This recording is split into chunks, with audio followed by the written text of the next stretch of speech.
ఇప్పుడిప్పుడే అన్ని వర్గాల ప్రజలకు ఆరోగ్యంపై శ్రద్ధ పెరుగుతుంది. ఈ క్రమంలో ఇప్పుడు మన శరీరానికి ఐరన్ ఎంత అవసరమో దాన్ని ఎలా పొందాలో తెలుసుకుందాం. మీకు తెలుసు కదా, మన శరీరంలో రకరకాల ఖనిజాలు ఉంటాయి.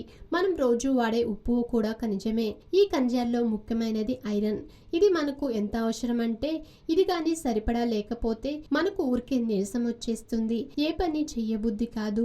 ఏదైనా పని చేసినా వెంటనే అలసిపోతాం, నీరసంగా ఉంటాం. కత్తిలా ఉండాల్సిన మనం పత్తిలా అయిపోతాం. కాబట్టి మనకు ఐరన్ అత్యవసరం. ముఖ్యంగా మహిళలకు ఐరన్ లోపం చాలా ఎక్కువ.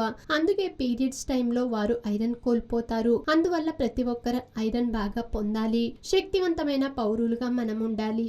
అందుకోసం మనం ఐరన్ ఏ ఆహారంలో ఉంటుందో, మనం తినే ఆహారంలో ఐరన్ ఎలా చేర్చుకోవాలో ఫటాఫట్ తెలుసుకుందాం. ఐరన్ బాగా ఉండేవి పప్పు ధాన్యాలు, గింజలు, పాస్తా, దుంపలు, వేళ్ళు, ఆకుకూరలు, డ్రై ఫ్రూట్స్, తృణధాన్యాలు, నట్స్ వంటి వాటిలో ఇవన్నీ శాకాహారమే. కాబట్టి అందరం వీటిని తినవచ్చు. వీటిని తినడం వల్ల క్యాలరీలు పెరిగినా ఇవి మంచి ఆహారం కాబట్టి మన శరీరానికి అదనపు కొవ్వేది ఏర్పడదు. పైగా ఇవి శరీరంలో ఆల్రెడీ ఉన్న కొవ్వు నిల్వలను క్రమబద్ధీకరిస్తాయి, చెడు కొవ్వును తరిమేస్తాయి. ఇవన్నీ తింటే ఐరన్ పుష్కలంగా లభించి కొడితే గోడ బద్దలైపోయేలా తయారవుతాం. క్రీడాకారులకు మనలా సాధారణ ఐరన్ చాలదు, వాళ్లకు ఇంకా ఎక్కువ కావాలి. అందుకోసం వాళ్ళు గుడ్లు బాగా తినాలి.